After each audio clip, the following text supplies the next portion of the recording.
जान सिलावट पर चूड़िया तोड़े लुए जान कि अपना राजा जी के दिलवा का तोड़े लुए जान अपना राजा जी के दिलवा का तोड़े लुए जान तो कमरी थोड़ी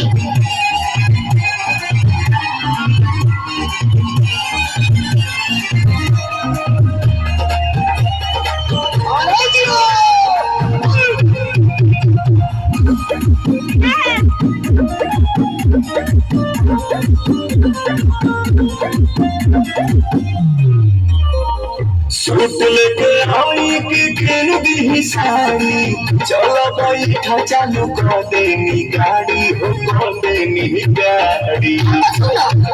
अरे भाई मम्मा जाए के बजारे सरे अपना झूठा ही कहला सवारे हम तोरे अपना बल्कि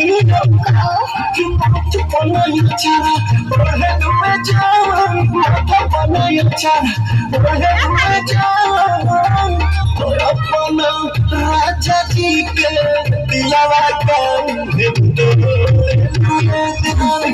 अपना राजा जी के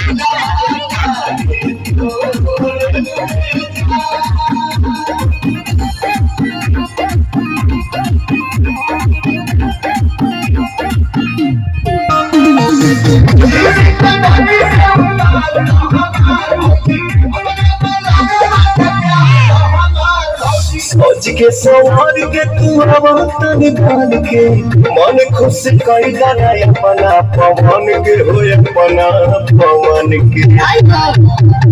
बहुत लहर जलती हो थारी चढ़ती हो बोलो आंसू पीली आंसू कदाते हो तब सते हो बोलो अच्छा बड़ी बड़ी मुहावा मोड़ा लुए जाओ बड़ी बड़ी मुहावा मोड़ा लुए जाओ नाती करिए अपना